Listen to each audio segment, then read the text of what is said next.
کا شان نزول میں واقعہ ملتا ہے اس واقعے کا تعلق کافی حد تک پہلی وحی کے انسیڈنٹ سے بھی کنیکٹڈ ہے۔ ہم جانتے ہیں کہ پہلی وحی جو آپ صلی اللہ علیہ وسلم پر نازل کی گئی وہ غار حرا میں سورۃ علق کی آیات تھیں۔ ابتدائی 5 آیات آپ صلی اللہ علیہ وسلم پر قرآن کی پہلی وحی کے طور پر نازل کی گئیں، اور اس میں کسی کا کوئی اختلاف نہیں ہے، یہ یونانیمس کنسنسس ہے کہ پہلی وحی قرآن کی سورۃ العلق کی پہلی 5 آیات تھیں۔ اور پھر پہلی وحی کے بعد تھوڑا سا گیپ تھا، فترۃ الوحی جس کو کہا جاتا ہے، پہلی وحی کے بعد ایک گیپ آیا اور پھر اس کے بعد آگے وحی نازل ہونا شروع ہوئی۔ اب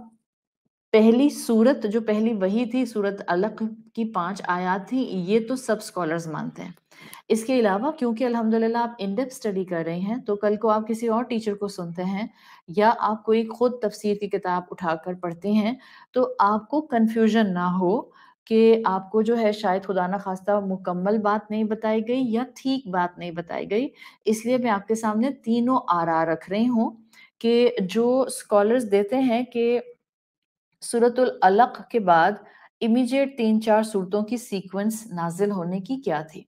ہم جانتے ہیں کہ جو اس وقت مصحف ہمارے ہاتھ میں ہے یہ ترتیب نزولی کے اعتبار سے نہیں سیٹ کیا گیا، بلکہ یہ ترتیب مصحف وہی ہے جو اللہ تعالیٰ نے رسول اللہ صلی اللہ علیہ وسلم کو سکھائی، اور آپ صلی اللہ علیہ وسلم نے پھر اسی طرح سے اس کو حفظ کیا، اسی طرح سے صحابہ کو حفظ کرایا، اور حضرت ابوبکر صدیق رضی اللہ عنہ کے دور میں بین الدفتین بٹوین 2 بائنڈنگز اس کو کمپائل کر دیا گیا۔ تو اس وقت جو ہمارے ہاتھوں میں مصحف ہے وہ مصحف ترتیب نزولی کے اعتبار سے نہیں ہے۔ اب جب ہم بات کرتے ہیں کہ پہلی وحی سورۃ علق کی پہلی 5 آیات ہیں، اور ہم اگلی بات جب کرتے ہیں کہ دوسری تیسری چوتھی جو وحی آئی اس میں صورتوں کا سیکوینس آپ کو 3 ڈیفرنٹ پیٹرنز پر ملتا ہے۔ ان میں سے کچھ بھی ہو سکتا ہے، ہمارے عمل پر، ہمارے ایمان پر، ہمارے اسلام سے محبت کے اینگل پر، ہمارے اللہ تعالیٰ سے تعلق پر اس سیکوینس کا کوئی اثر نہیں پڑتا۔ اس لیے اس طرح کی آراء کو پڑھ لینا چاہیے، سن لینا چاہیے، اور پھر اس کے بعد اپنی وسعت کو بڑھا لینا چاہیے کہ this could be this and this could be that، تاکہ آپ کل کو جو ہیں وہ کسی کو غلط اور کسی کو صحیح کرنے کی پوزیشن میں اپنا وقت ضائع نہ کریں۔ تو 3 آراء آتے ہیں among classical scholars۔ وہ کہتے ہیں کہ ایک پیٹرن یہ نظر آتا ہے کہ جو امام قرطبی نے اپنی تفسیر میں منشن کیا ہے کہ اللہ نے جو پہلی وحی نازل کی سورۃ علق کی 5 آیات، اس کے بعد امیجیٹ جو دوسری وحی تھی وہ امام قرطبی کے مطابق سورۃ المزمل تھی، یہ ان کا خیال ہے۔ پھر کہتے ہیں تیسری وحی سورۃ المدثر تھی، اور پھر کہتے ہیں چوتھی وحی سورۃ الضحیٰ تھی۔ تو ایک سیکوینس آتی ہے، نمبر 1 سیکوینس آپ میں سے جو بہنیں لکھتی ہیں، نمبر 1 سیکوینس ترتیب جو وحی ہے اس کے اعتبار سے علق، مزمل، مدثر اور ضحیٰ، دس از فرسٹ کمبینیشن۔ دوسری رائے ملتی ہے اسکالرز کی کہ جو پہلی وحی تھی وہ سورۃ علق تھی، دوسری سورۃ مدثر تھی، اور پھر تیسری سورۃ مزمل تھی۔ سو ان سیکنڈ جو فارمیٹ آپ کو ملتا ہے اس میں علق، مدثر اور مزمل نمبر 3 پوائنٹ پر آتی ہے۔ تیسرا سیکوینس جو آپ کو کلاسیکل اسکالرز میں ملتا ہے اس میں سورۃ المزمل نمبر 4 پوائنٹ پر ایز اے وحی آتی ہے۔ تو وہاں سیکوینس بنتا ہے سورۃ علق نازل ہوئی، پھر سورۃ القلم جس کو سورۃ نون بھی کہتے ہیں وہ نازل ہوئی،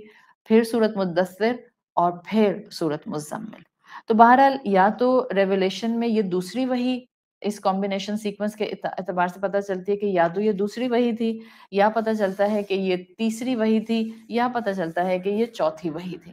any how whatever time of the revelation was exactly of سورۃ مزمل، پوائنٹ یہ ہے کہ یہ مکی صورت ہے، پوائنٹ یہ ہے کہ یہ ارلی پیریڈ میں مکہ میں نازل کی گئی، اور پوائنٹ یہ ہے کہ اصل مقصد جو اس صورت کا ہے وہ ہم مسلمانوں کو گریب کرنا ہے، وہ سمجھنا ہے، اور اس کو عمل کا حصہ بنانا ہے۔ تو اب جب یہ سیکوینس میں نے آپ کے سامنے رکھی ہے، اسی سیکوینس کی بیسس پر جو دوسرا شان نزول کلاسیکل اسکالرز مینشن کرتے ہیں، وہ سورۃ العلق یعنی پہلی وحی کے کمبینیشن کے ساتھ جو کیفیت رسول اللہ صلی اللہ علیہ وسلم نے فیل کی تھی، اس کے ساتھ اس کے شان نزول کو بیان کیا جاتا ہے۔ وہ روایت یہ آتی ہے جس کا خلاصہ میں آپ کے سامنے رکھ رہی ہوں، ظاہر ہے میں عربی نہیں رکھوں گی۔ وہ یہ آتا ہے کہ آپ صلی اللہ علیہ وسلم نبوت سے پہلے سے، یعنی کہ ابھی آپ پروفٹ ڈکلیئر نہیں ہوئے تھے، اس سے پہلے سے آپ کی روٹین بن گئی تھی کہ آپ مکہ سے غار حرا میں عبادت کے پوائنٹ آف ویو سے، کانٹمپلیشن کے پوائنٹ آف ویو سے جانا شروع ہو چکے تھے۔ اور یہ والا جو آپ کا ٹائم پیریڈ تھا جس میں آپ جاتے تھے، کہا جاتا ہے کہ آپ 1 مہینے کے لیے جاتے تھے اور آپ پورے 1 سال میں 1 مرتبہ 1 مہینے کے لیے جاتے تھے۔ اور جب آپ پیٹرن فالو کرتے ہیں کہ وہ مہینہ کون سا ہوتا تھا، تو آپ کو پتہ چلتا ہے کہ رسول اللہ صلی اللہ علیہ وسلم رمضان کے مہینے میں غار حرا میں 30 دن جا کر اپنا کانٹمپلیشن، تفکر، عبادت کیا کرتے تھے۔ 1 مہینہ آپ غار حرا میں رہتے تھے۔ اور کیونکہ غار حرا اگر آپ لوگوں نے دیکھی تو آپ کو پتہ چلا ہوگا کہ وہاں پر آبادی نہیں ہے اتنی، اور ویسے بھی پہاڑ کافی ہائٹ پر ہے، تو اس وقت آبادی اور کم تھی۔ تو کبھی کہا جاتا ہے سیرت میں کہ اگر کبھی کوئی مسکین ادھر سے وہاں سے گزرتا ہوا آپ کو مل جاتا تھا یا وہ ادھر پہنچ جاتا تھا، تو آپ صلی اللہ علیہ وسلم کے پاس اپنا جو پروویژن ہوتا تھا، آپ اس میں سے اس کو کھانا ضرور کھلایا کرتے تھے۔ اور باقی آپ کا پورا ٹائم یہ 30 ڈیز کا رمضان کا غار حرا میں جو گزرا کرتا تھا، وہ ارد گرد کے مناظر دیکھنے پر، کائنات کو ایکسپلور کرنے پر، کائنات کے پیچھے کیا حقیقت اور کیا نظام چل رہا ہے اس کو ریڈ کرنے پر،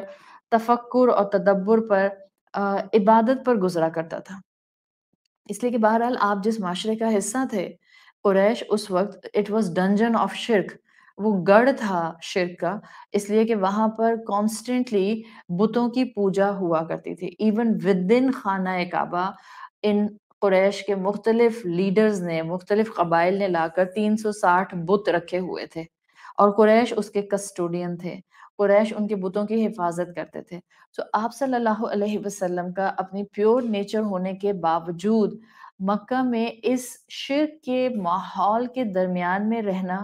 اس سے آپ کو ریورژن ہوتی تھی، آپ کو تکلیف پہنچتی تھی۔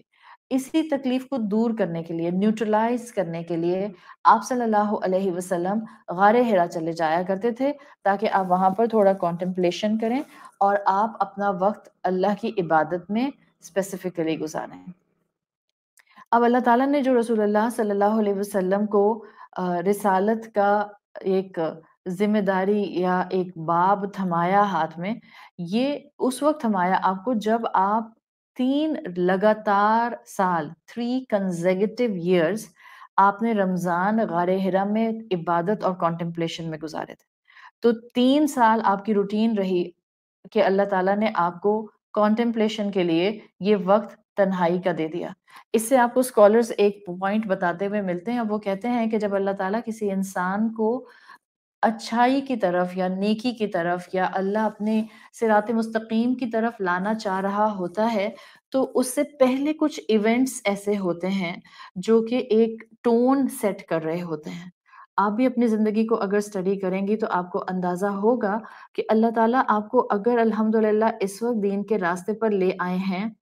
قرآن آپ کی زندگی میں کھل گیا ہے، you actually work hard to listen and understand Quran, you actually try your level best not to miss your namaz, you actually trying your level best not to miss your any روزہ، آپ قرآن سمجھنا چاہتے ہیں اور قرآن کے مطابق زندگی گزارنا چاہ رہی ہیں، تو آپ میں سے ہر کوئی اپنی اپنی زندگی کو اگر پیچھے مڑ کر دیکھتا ہے تو آپ کو اندازہ ہوگا کہ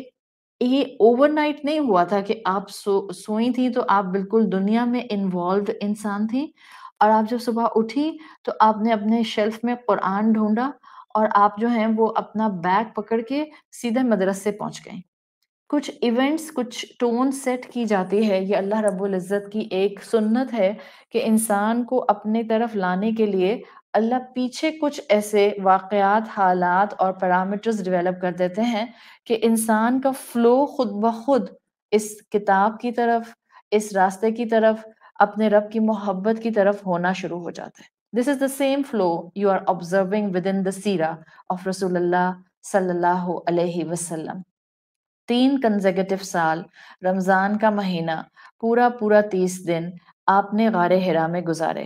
اور اس کے بعد آپ صلی اللہ علیہ وسلم کو وہ ذمہ داری سنبھالنے کو دے دی گئی جو آپ نے زندگی بھر آخری سانس تک نبھانی تھی، جس کو آپ پروفٹ ہوڈ کی رسپانسبلٹی کہتے ہیں.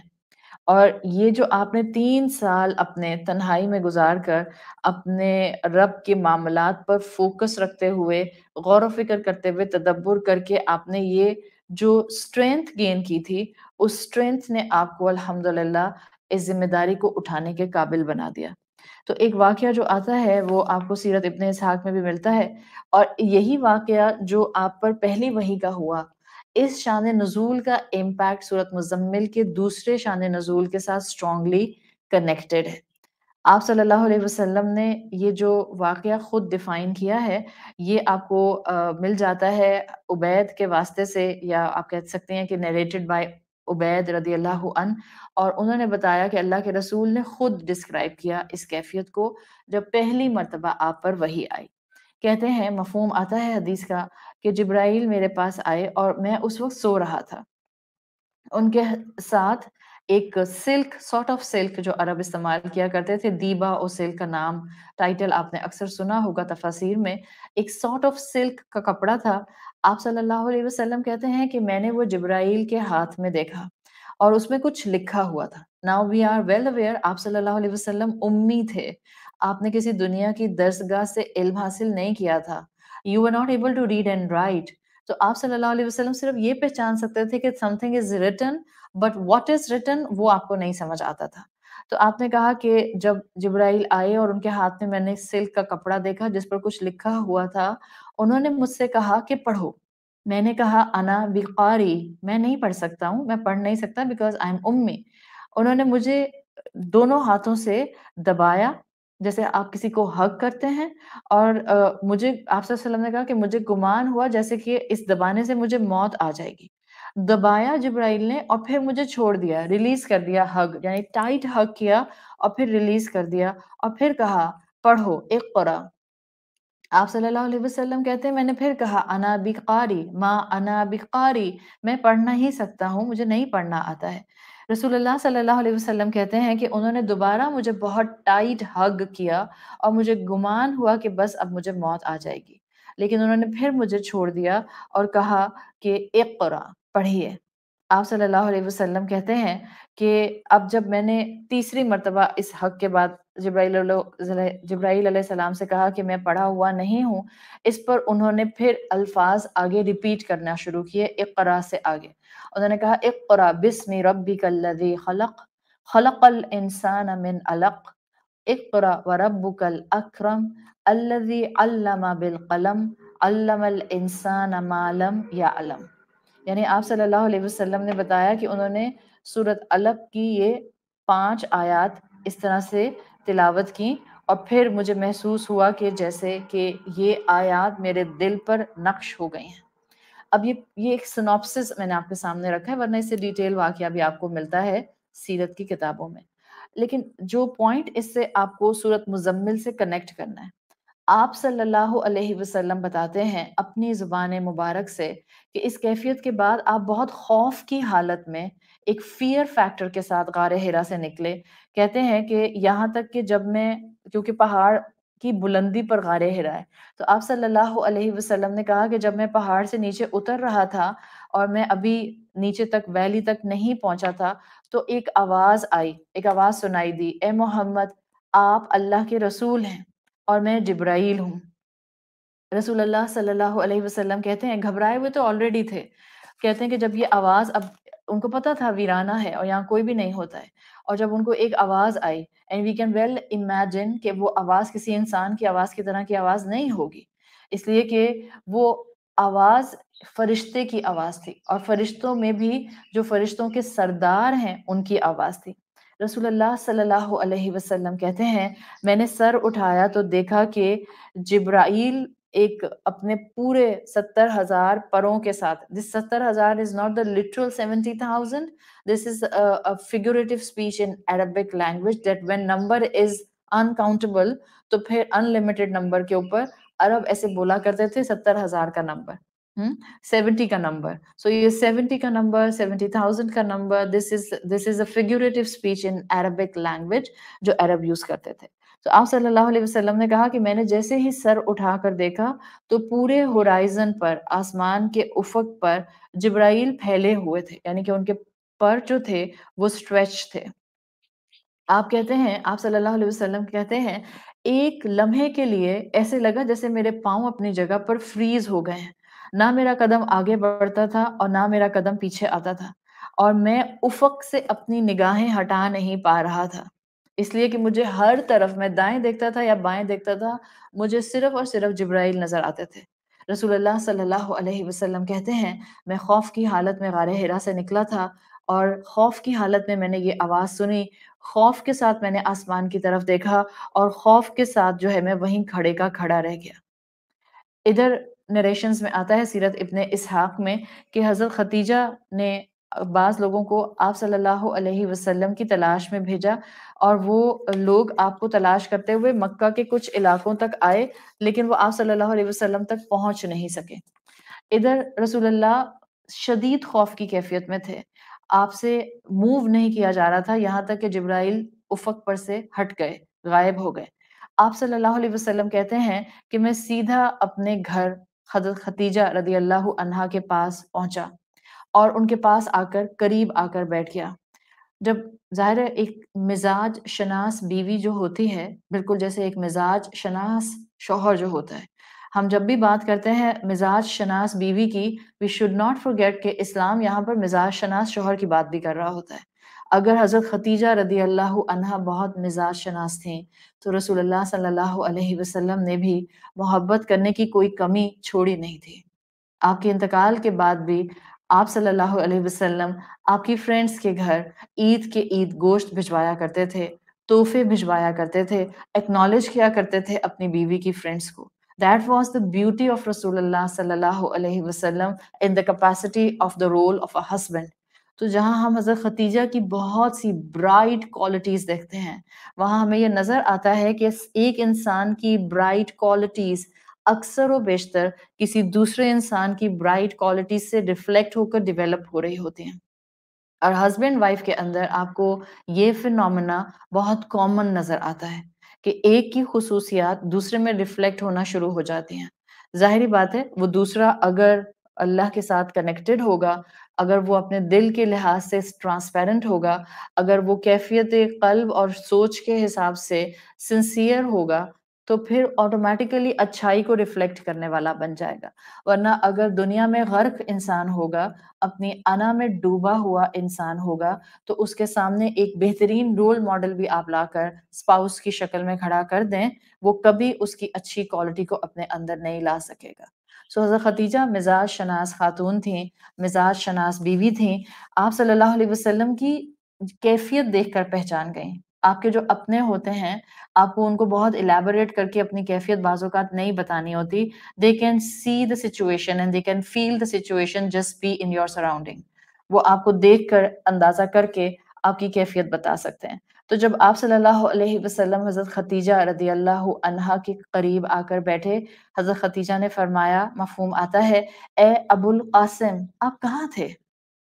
اللہ کی قسم میں نے آپ کی تلاش میں لوگوں کو بھیجا تھا, وہ مکہ تک اور مکہ کے سبابس تک آپ کو ڈھونڈنے کے لیے گئے, مگر آپ ان کو نہیں ملے. جب وہ تھک گئے تو پھر وہ واپس آ گئے.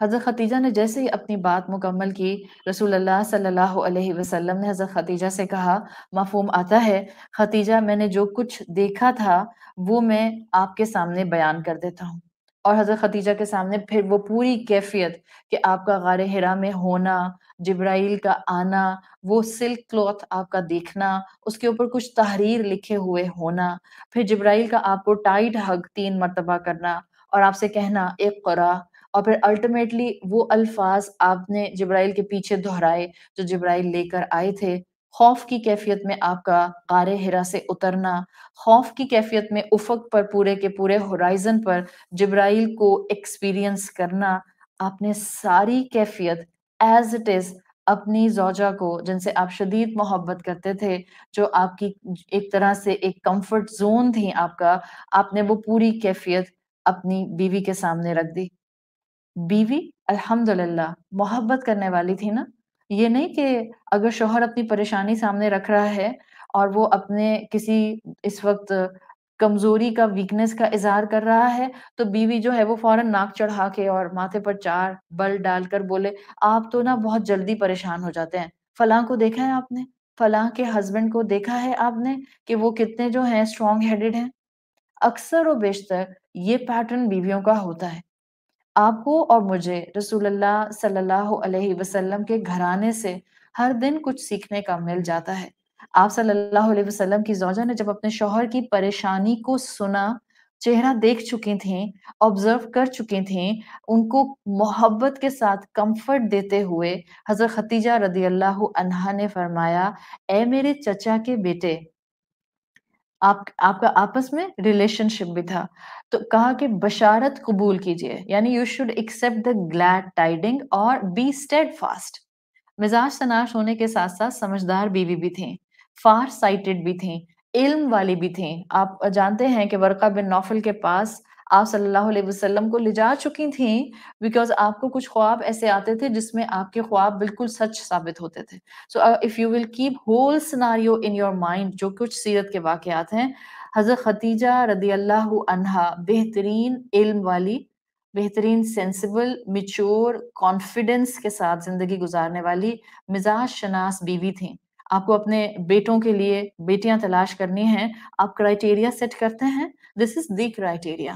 ہم ڈھونڈتے ہیں بیوٹی پیگنس پوری کی پوری کہ جو سر سے پاؤں تک باربی ڈالز کی طرح آپ کو نظر آئیں، اور ہمارا جو اسٹینڈرڈ ہوتا ہے، جو things we list down to find a بہو فار آر سنس، اس میں ہمارے پاس حکمت، فار سائٹڈنس، علم اور اس کا اخلاق اور اس کے ساتھ جو خوبیاں اٹیچڈ ہیں وہ ہارڈلی نظر آ رہی ہوتی ہیں۔ تو یہ جو ہم یہاں بیٹھ کر ان ڈیپتھ اسٹڈیز کر رہے ہوتے ہیں یا جو ہم سیرت کے واقعات سن رہے ہوتے ہیں، یہ کوئی صرف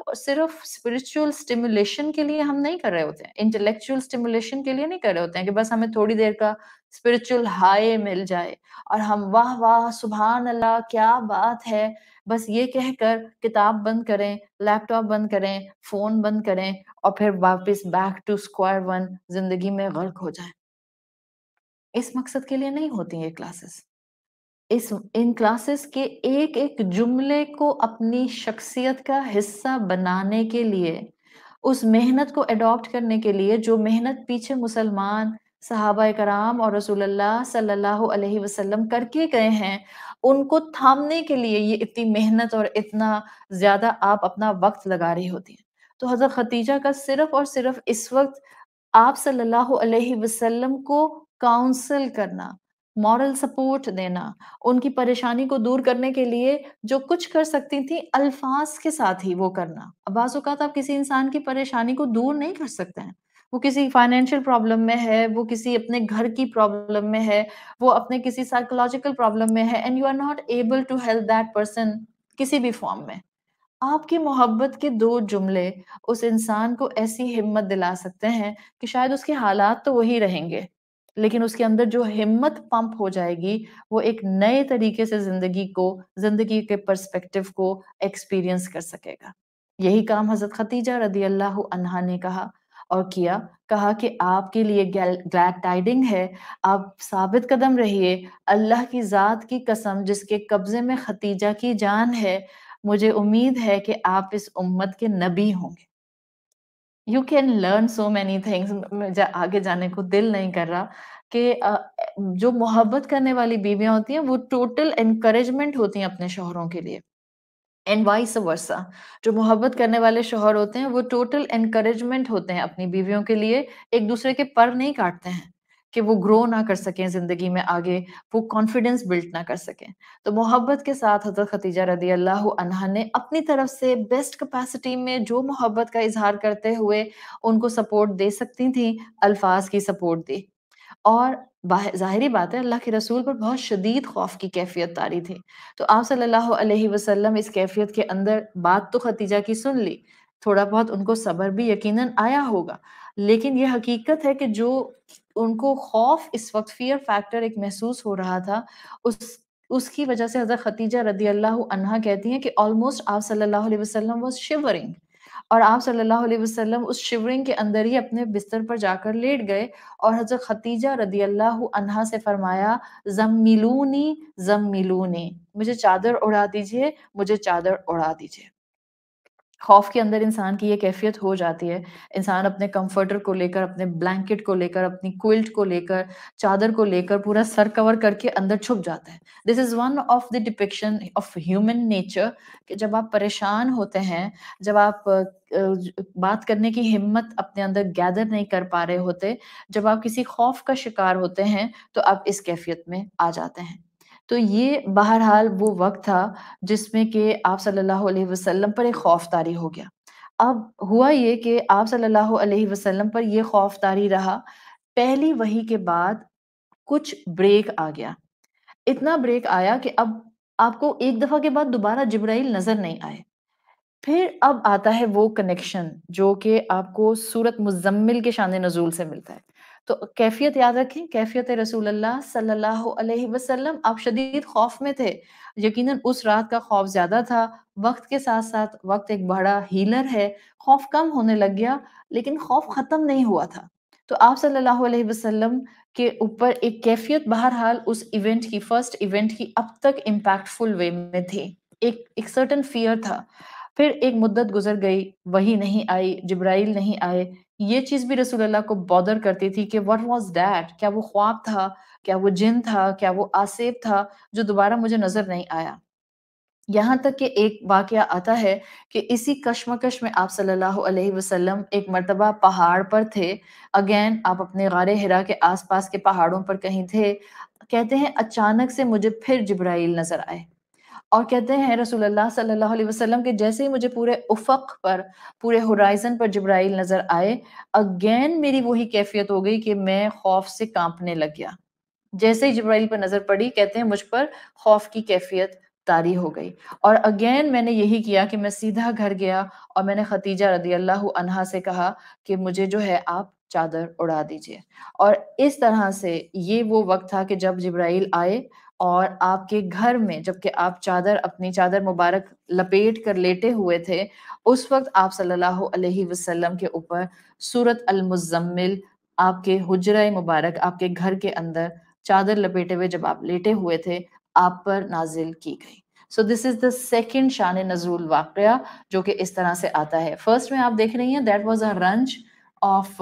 قریش، جو کہ وہ پلاٹ کر رہے تھے against the Muslim and against رسول اللہ صلی اللہ علیہ وسلم، اینڈ دا سیکنڈ شان نزول جو کہ اسکالرس بتاتے ہیں اس کا تعلق کمپلیٹلی بنتا ہے وہ کیفیت جو خوف کی آپ پر تھی، یہ کیفیت جو شیورنگ تھی، یہ کوئی بخار سے نہیں تھی، آپ کی شیورنگ خوف سے بھی ہوتی ہے، that was specifically shivering due to fear, اور اس کیفیت میں آپ نے جب سیکنڈ ٹائم جبرائیل کو ان کی اصلی حالت میں دیکھا ہے،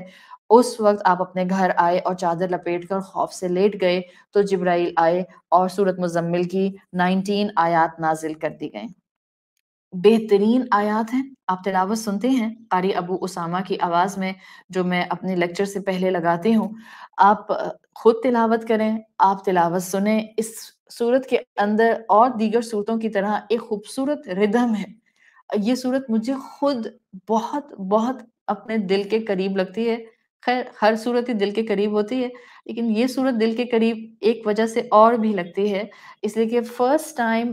ٹائم جب میں نے تجوید ٹو سرٹن ایکسٹینٹ سیکھ لی تھی اور مجھے تلاوت کرنے کا کہا گیا تھا، سو آئی پکڈ دس سورہ ایٹ دیٹ ٹائم، اور اس وقت میں نے اس کی فرسٹ ٹائم تلاوت کی تھی، اور وہ جب آپ کو ظاہر ہے سب کے سامنے تلاوت کرنی ہوتی ہے ایک کلاس کے سامنے، تو آپ پھر کئی مرتبہ ایک ہی ٹیچر کو اپنے کئی مرتبہ سنا رہے ہوتے ہیں، آپ کئی مرتبہ اس کو ریوائز کر رہے ہوتے ہیں، تو بار بار گھر میں جا کر آپ اس کو پڑھ رہے ہوتے ہیں، وہ آپ کے back of the mind rhythm چلتا رہتا ہے، اگر آپ کو الفاظ یاد ہو جائیں تو آپ اس کو کانسٹنٹ جو ہے وہ اپنی زبان سے ریپیٹ کرتے رہتے ہیں۔ This surah has such a beautiful rhythm in it. آپ ابھی بھی آنکھیں بند کر کے میری کلاس کے بعد اس سورت کو آواز قاری کی لگا کر ذرا آنکھیں بند کر کے سنیے گا. ایسے لگے گا جیسے سکون سر سے آپ کے دل تک جاتا ہوا فلو کے اندر آپ کو محسوس ہوگا. یہ قرآن کی ایک خوبصورتی ہے. ظاہر ہے پورا قرآن بہترین ہے، لیکن میں آپ کو اپنی کیفیت بتا رہی ہوں. اگر میں قانون وراثت کی آیات پڑھ رہی ہوتی ہوں، جیسے کہ سورت نساء آپ پڑھتے ہیں، آج کل ہم سب قرآن کی تلاوت کر رہے ہیں. So if you are reciting سورت النساء اور وہ پورشن ریوائز کر رہے ہیں، یا وہ پورشن آپ اپنا تلاوت کر رہے ہیں جس میں قانون وراثت، لا آف انہیریٹنس آتا ہے، حالانکہ ردھم وہاں بھی ہے، لیکن وہ کیفیت مجھ پر کبھی بھی نہیں آتی ہے. مثال کے طور پر اگر میں سورت مزمل پڑھ رہی ہوں، یا میں سورت مریم پڑھ رہی ہوں، یا میں سورت الکہف پڑھ رہی ہوں، یا میں سورت الرحمن پڑھ رہی ہوں، تو وہ جو کیفیت ردھم کی آپ کے اوپر ایک کیفیت طاری کر دیتی ہے، دیٹس امپاورنگ. امپاورنگ آپ کو پھر محسوس ہوتا ہے کہ واقعی اس کلام میں شفا ہے. آپ کو کوئی بیماری ہٹ کی ہوئی ہے، آپ کو کوئی بے چینی ہے، آپ جس ڈاکٹر کے پاس بھی جانا چاہتے ہیں آپ جائیں، آپ علاج کرائیں. علاج کرانا سنت ہے، عین ایمان کی علامت ہے. You have to take care of yourself. لیکن سائملٹینیسلی اس تکلیف کی موجودگی میں قرآن کی تلاوت بڑھا دیجیے. جتنا پڑھ سکتے ہیں اتنا پڑھیے، اور جتنا سن سکتے ہیں اتنا سنیے. میکسیمم قرآن کی تلاوت سنیے ود اے کنوکشن. اس کلام میں شفا ہے. This شفا is not just for my spiritual being. This is not just for my spiritual existence. This شفا is for my physical existence also. کھیل سارا مائنڈ کا ہے، کھیل سارا سوچ کا ہے، پرسپیکٹو کا ہے، یقین کا ہے، اللہ کی ذات پر کنوکشن کا ہے. جس ڈائریکشن پر آپ یقین رکھنا شروع کر دیتے ہیں، جہاں آپ فوکس کرنا شروع کر دیتے ہیں، دیٹ اسٹارٹ گروئنگ. وہ گرو کرنا شروع کر دیتے ہیں.